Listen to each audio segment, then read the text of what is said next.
Сегодня мы поговорим с вами о селфи. Как сделать хорошее селфи так, чтобы вы на нем самому себе понравились. Во-первых, почему вообще люди снимают селфи? Иногда мы устаем от того, что очень много селфи люди размещают в соцсетях. Но на самом деле психологи говорят о том, что когда человек фотографирует себя, он как будто бы пытается найти себя в моменте. Где я? Кто я? Это такое самоопределение получается. То есть в этом ничего плохого нет, если вам хочется себя сфотографировать, посмотреть, как вы сейчас выглядите, посмотреть, в каком состоянии вы сейчас находитесь. Это, в общем-то, нормально. Психологи говорят, что это становится ненормально, когда вам хочется каждое селфи выкладывать, и их получается сотни в день. Это уже говорит о каких-то проблемах. Но мы об этом сегодня не будем говорить. Мы сегодня говорим о том, как сделать хорошее селфи. Давайте посмотрим, как обычно люди делают селфи. Вот у меня есть телефон, на нем включен фотоаппарат.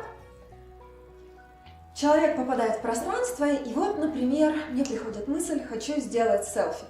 И вот я как стояла, независимо, я не смотрю по сторонам, так делает обычный человек. Да? Он берет и фотографируется. Как сделает фотограф? В первую очередь он посмотрит, откуда падает свет. Если мы находимся в помещении, так как мы находимся сейчас, то нужно найти окна. Окна или балконные двери, в общем, то место, откуда падает свет. Лучше не фотографироваться при люстре, при свете ламп, при искусственном свете, потому что этот свет не дает хорошего света, он бывает недостаточно ярок. Он бывает желтоватый, и, в общем, хорошие картинки для портрета вы не получите с таким светом.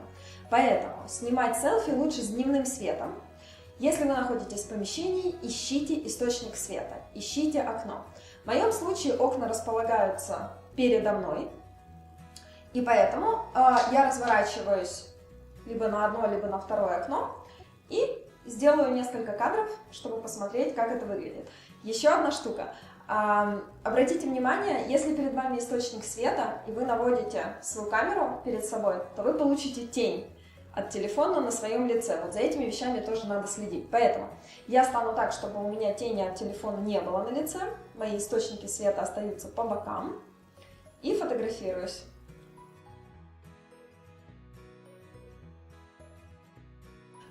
Еще одна штука. У нас есть такая манера, когда мы фотографируемся, задирать нос. Я не знаю, с чем это связано, но это вот происходит поголовно, и у меня тоже раньше такое было.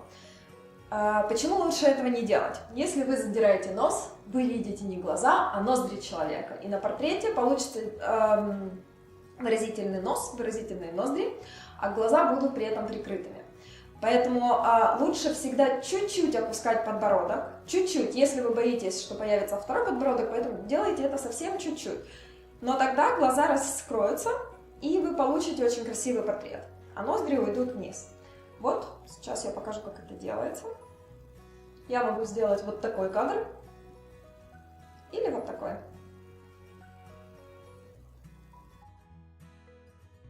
Хорошие портреты снимаются обычно с уровня глаз фотографа, либо с уровня груди. То есть, если бы рядом со мной был фотограф, он бы держал свою камеру на уровне моих глаз, либо на уровне моей груди, если бы он снимал поясной портрет или портрет в полный рост. Поэтому я вам не рекомендую вот так вот сильно-сильно задирать телефон, либо фотографировать снизу. Если вы снимаете снизу, вы получите вот что.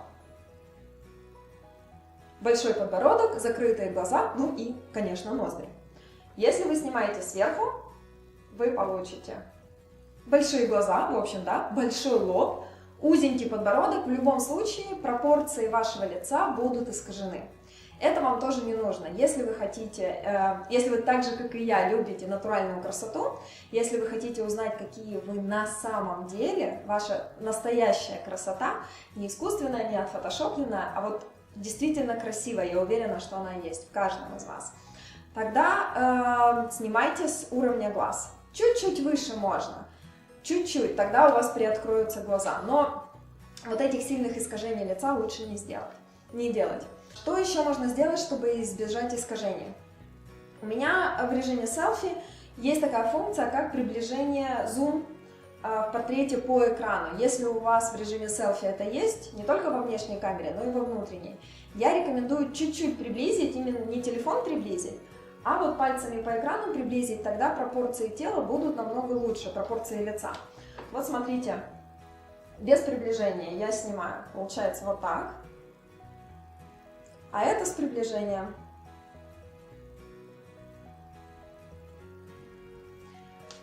Совершенно другие пропорции лица, ничего лишнего и даже не видно рук в кадре. Теперь, есть два вида света. Свет мягкий, рассеянный и свет резкий, жесткий он называется. Когда мы находимся в помещении, весь свет будет рассеянный и мягкий. Но если, например, в комнату попадает солнце через окно, и вы станете в это солнечное пятно, то этот свет будет жесткий.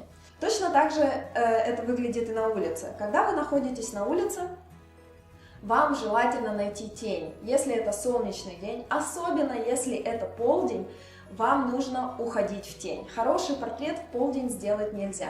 Почему? Во-первых, свет очень жесткий, это означает, что он дает черные тени. Под глазами, под подбородком, под носом, это очень некрасиво. Во-вторых, на ярком солнце вы не сможете открыть глаза. Ну, такая фотография вам тоже не нужна. Самый лучший свет для фотографий, для портретов – это рассеянный свет, и облачный день, пасмурный день, он является идеальным для портретов, потому что облака работают как такие большие рассеиватели. Поэтому, если вам нужно срочно сфотографироваться, найти себя в моменте в солнечный день, я очень рекомендую вам отойти в тень. Вы отходите в тень, и там получаете мягкий рассеянный свет и прекрасный портрет. С соблюдением всех этих правил вы отходите в тень, поворачиваетесь лицом к источнику света, чаще всего это будет небо, да, в вашем случае, небо с той стороны, где светит солнце, и делаете портрет с учетом всех тех рекомендаций, которые я дала. Теперь, еще одна штука.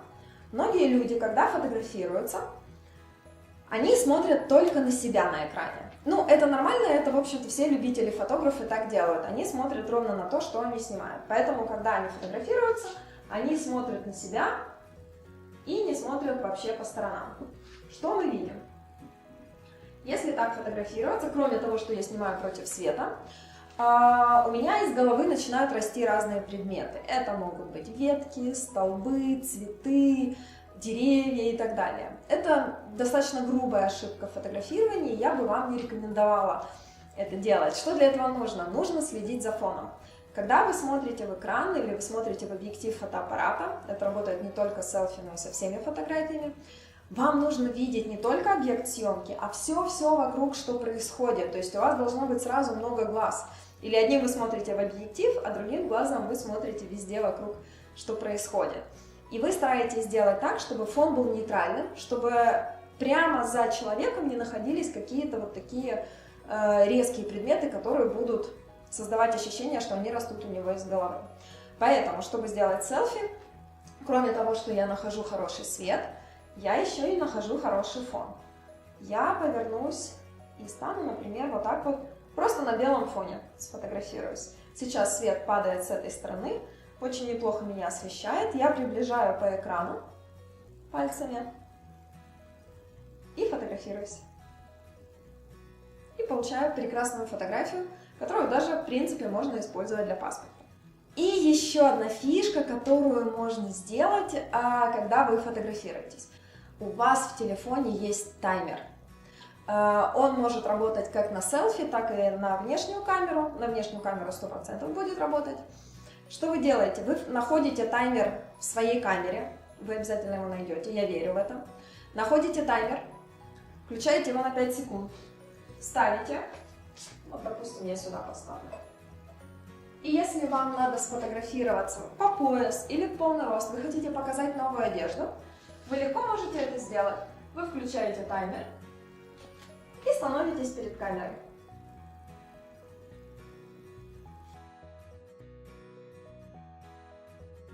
Таким образом, у вас не будет искажений тела, искажений лица.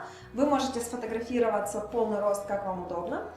Ну, конечно, здесь обязательно нужно следить за светом, за тем, что растет из головы, за фоном, как мы уже говорили.